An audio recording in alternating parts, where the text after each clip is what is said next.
kolala kolamuka eza habitude te. Soko la muki na tongo luka Yesu aza la référence ya vie na yo, etamboli na yo ya ndako na yo ya bana na yo. Pour Jésus comme référence ayaka na bénédiction, élévation na mapamboli pe journée le kakamalamu. Soki oza opprimé belela kaka nkolo Yesu akopesa yo bénédiction pe kolongola désespoir na vie na yo. Toza déjà en direct ya Sentinelle TV. Kolala kolamuka eza habitude, petit déjeuner avec Proverbe 30-30. Il n'y a rien de bon dans ce monde en dehors de Jésus.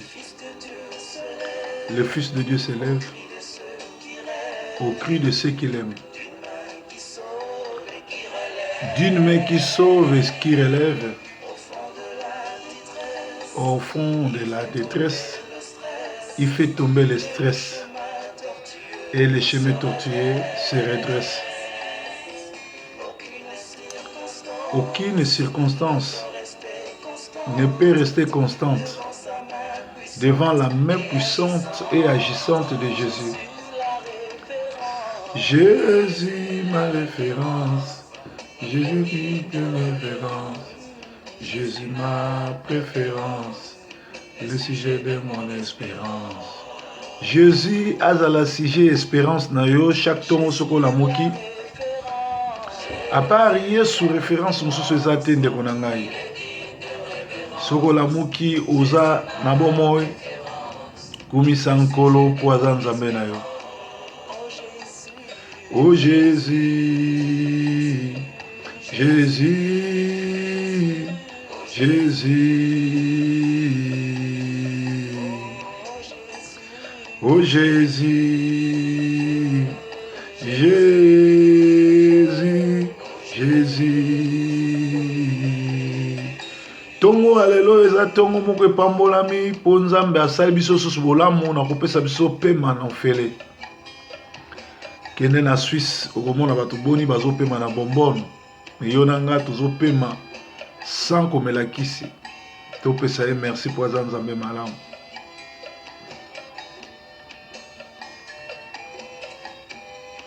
Soko la muki na tongo kumisa Nzambe pesa merci loba journal lelo yo batelanga tambola nanga nabima na yo nazonga na yo bana nanga lolenge moko po yo za Nzambe batelaka.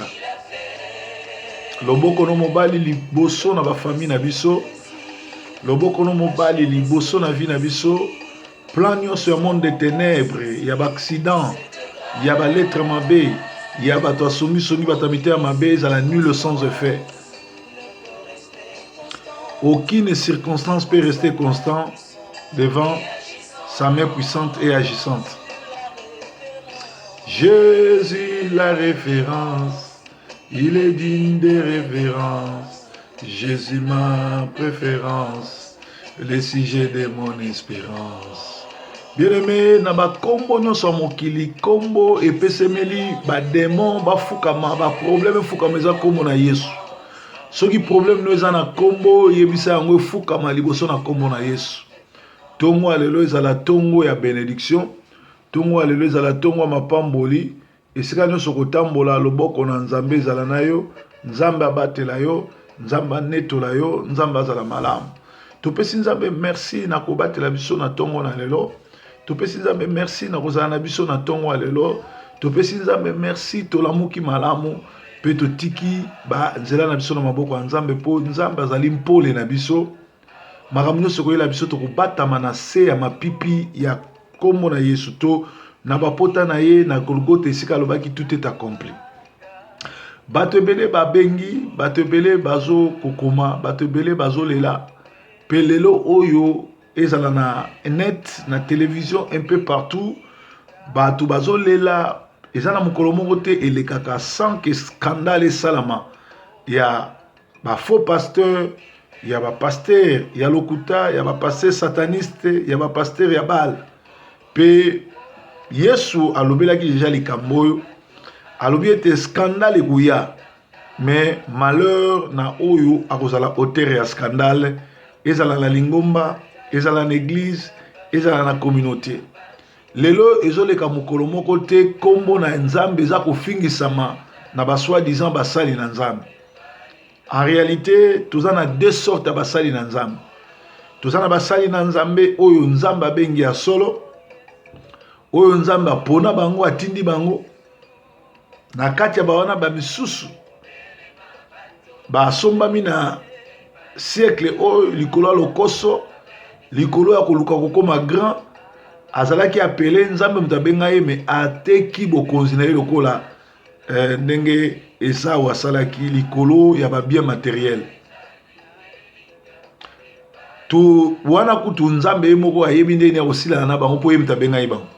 Ba le plus dangereux ezali ba oyo bazalaki banganga, ba oyo bazalaki bongo ba charlatan, ba mando na batando na ba mbikudi, ba yesu ko komikotsa na kati ya église ba mibengi ba prophète, bango wana nde baye na ba chaînette, baye na ba bague magique eza na ba pierre ya verre ya émeraude, bango wana baye na ba pratique oyo 1 Timothée 4:1 ezopo kisa elobi ba pratique des démons kolesa batu biloko oyo eza dédié na ba démons, koloka batu, kolaka batu, ba pratique na bango ya mabe nyonso wana ezosambwisa kombo na nzambe. Sikoyo ba vrai serviteur de Dieu, ba oyo vraiment nzambe abengi atindi, baye kokuta terrain eza déjà ya kobeba, terrain komi ya kobeba, batu baza so na confiance te, batu ebele bavandi na bandako pe mingi bazongi na église catholique, et pourtant église catholique nde ezali église ya 666 to église démoniaque, parce que tant au Bible ezolobela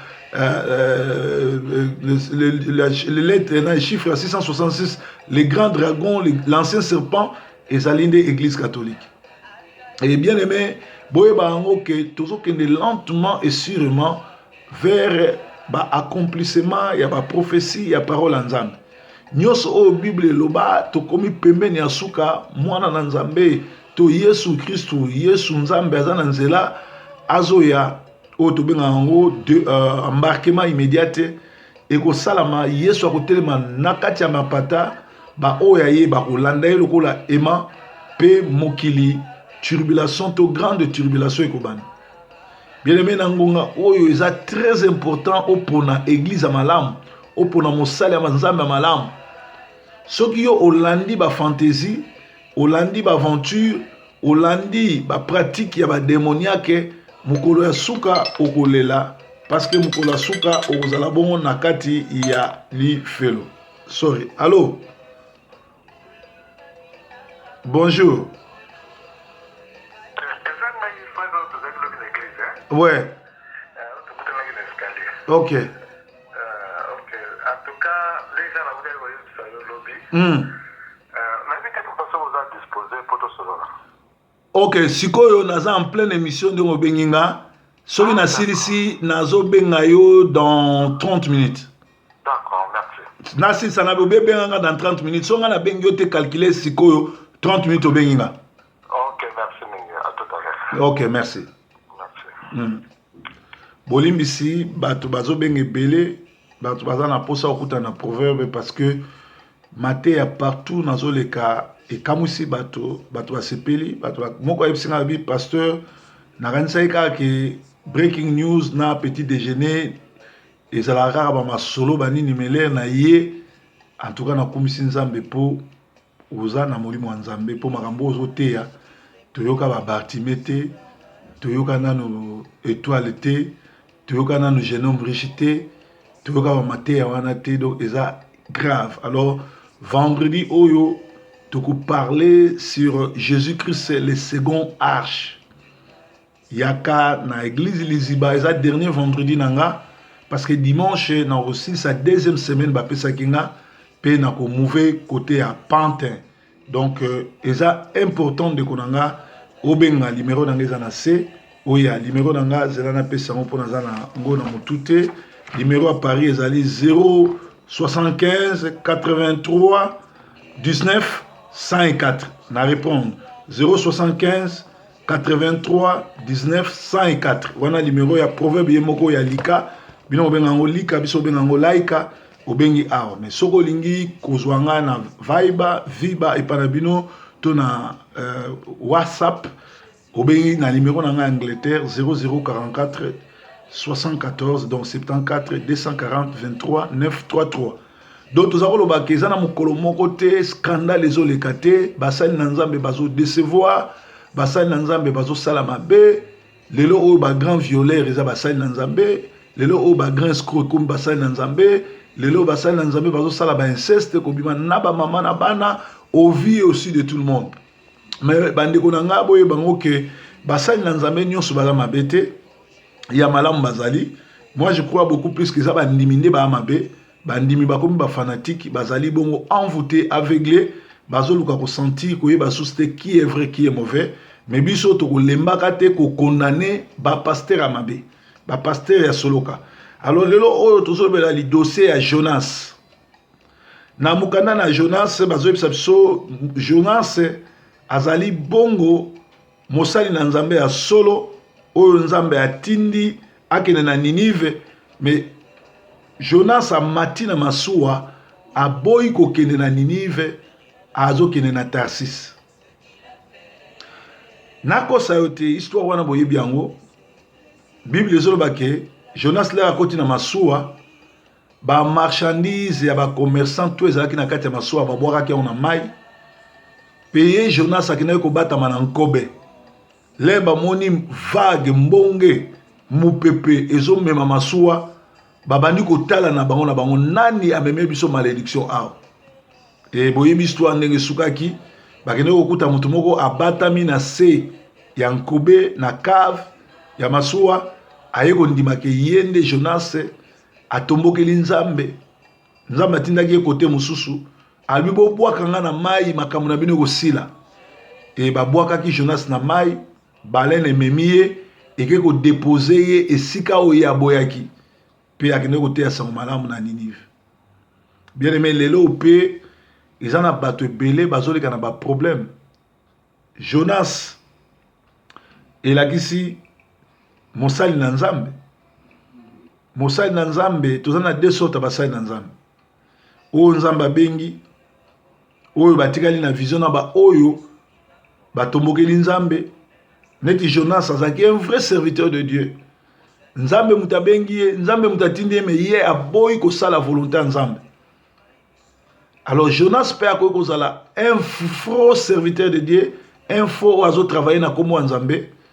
Alors soko koti na masuwa qui représente l'église, masuwa qui représente le monde, la communauté. Soki bozali na kati ya masuwa na un Jonas qui représente un faux serviteur ou bien un serviteur de Dieu oya tomboka ba marchandise na bino nyonso yokoya na mai. Marchandise yali bénédiction, blocage, santé nyonso. Parce que Bible ezoloba soki ozo soutenir un faux serviteur, to soki ozo soutenir un serviteur oya tomboki yozo participer na masumu na ye et malédiction ekolanda yo. Bato ebele lelo malédiction bokauki bozangi elandi bango po ba finansaki ba pasteur à lokuta po ba financer ba pasteur Jonas et keba na mutu kombo Jonas a cause à la pasteur a cause à la prophète a cause à la docteur a cause à la évangéliste a cause à la messager au mona ke ba pasteur wana zuna kombo Jonas azana bizaleli ya Jonas alandi esprit ya Jonas ya kotombokela nzambe ya kosokola batu makolo na mungwa ya kotongola batu mungwa ya kobima na bana basi batu kwa mvute bango kopesa bango bazemi mingi basimbi soloka pona pasi ezaki na Congo balinga baya na poto pe bango wana baye awa surtout na mboko to ali à Paris kobimisa batu miselekete kobima na basi batu kopesa bango bazemi kobotola tout. Bien aimé, Jonas a représenté basali na nzamba lokuta ba faux prophète ba oyo tout balanda ndoyi na bango ba Jonas wana omona bazana escroquerie koloka kosokola basi makolo nzoto kotungola ba pratique moko ya kopesa batu ba mungwa kopesa batu ba mafuta Bible lobi eza biblique mais comme doctrine te zate mikolo nyonso bapakola mafuta bazopesa bato basango bazopesa bato babiloko akotia na sa mbetu bapratique wana nyonso te eza bapratique moko scandale na kati église. Alléluia. Jonas ezali un serviteur de Dieu atombokeli nzambe, un serviteur de Dieu aye kotia désordre na kati ya nzambe ya bato. Bible ezoba oyo nyonso bamataki bato moko na Jonas ba marchandise na bango babwakaki na mai. Ba problème ozoleka nango lelo tala vision na yo, tala église ni okendaka, église mo baba yebisa bino bo sambela tous les 5 minutes. Bible ezoloba Jésus alobi na yebi bo multiplier ba 20 ma parole te avant bo sambela nga tata na bino nzana likolo na yebi ba posa na bino. Et alobi azoluka ba adorateur en esprit et en vérité. Alors l'église oyo ba passer Jonas oyo ba passer ba tomboki ezali l'église oyo ezokabola ba famille, l'église oyo ezotindika bino bo bando sambela tous les 5 minutes butu moi oyo pasteur na bino alobi bokomi ko citer yango azwi bino en otage. Bien aimé, soki ozolanda mongongo oyo te lifelo kozanda yo, malédiction blocage ozala partage na yo et okomona ko suka na dépression to liboma parce que ozali banda maloba na nzambe. Nzambe azali ya solo, nzambe existaka, nzambe alingi bolamu na biso, mais nzambe azali contre ba pratique ya mabe. Tolobaki ete eza na bato ebele bazwi ba problème parce que bake ko soutenir ba pasteur ba tomboki. Jonas aza mosali na nzambe solo, mais soko mati masuwa moko na Jonas oko perdre musala, oko perdre libala, oko perdre bana, oko perdre santé. Ba kombo ba église wana boyebi yango. Soko ngo yeba ko zolanda passer Jonas tala kaka bando koma kosambela na église wana okomona ke yo na famille no bozoka na sute, yo na mobile na yo harmonie za sute, yo na bana no boyoka neza sute, yo na famille no boyoka neza te, mbongo pe na maboko simbaka sute, bozwi na yo nyonso tu ekei na mai. Ke bana passer Jonas.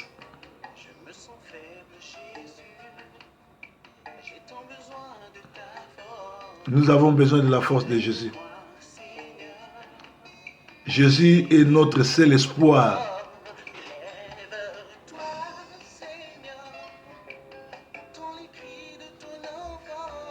Nzambe oka crie à moi na ndenge ni soki yozolanda Jonas. Jonas azali pasteur a solo, azali oyo ayokelaka Nzambe, mais atombokeli Nzambe. Ezosenga okuta na basali na Nzambe solo po ba délivrer yo. Nzambe mobate, Nzambe motomboli. Soko matima suwa moko na pasteur Jonas ba bien na onyoso ba boko na mai. Nkolo akotelema ndeni ato sambeli, ato gangi, ato lobi, ako brandi javelé na ndenge ni javelé na ndenge ni po sauver yo, soki yo okoti masuwa mona passer Jonas.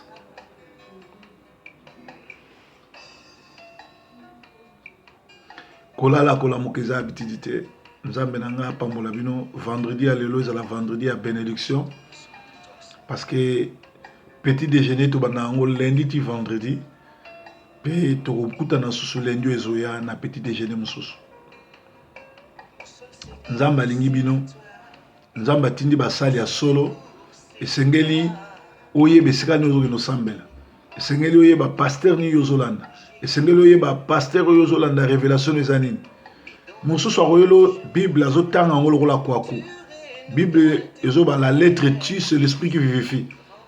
Pour comprendre ma commis, il faut accompagner la puissance du Saint-Esprit.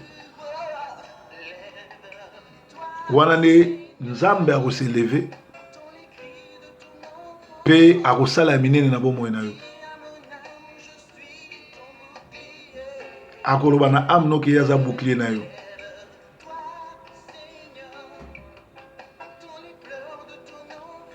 Nzambe akoyoka kolela na ndenge nini soki yo ozoyoka ete. Nzambe akotelema moto asuka po Nzambe biso osambela za Nzambe moto asuka, mais problème na ezali yo otika kolanda Jonas pe obima na masuwa oyo okotaki na Jonas. Bible lobi bato bakotaki masuwa na Jonas biloko na bango nyonso babwakaki na mai. Avant bobwaka Jonas na mai, marchandise no ezala bobwaka na mai. Pe Jonas ngando nani mbisi emelaki ebalen emelie ekobwaka ye na Ninive. Basali na Nzambe il faut zala resika oyo Nzambe atindi ozala. Ba anglais babenga on located. When God call you, He will give you your location. If God wants you to be in Paris, you didn't know start your job in Paris, you go to Palama, or you go to Brasilia, you will cry because God will not go with you.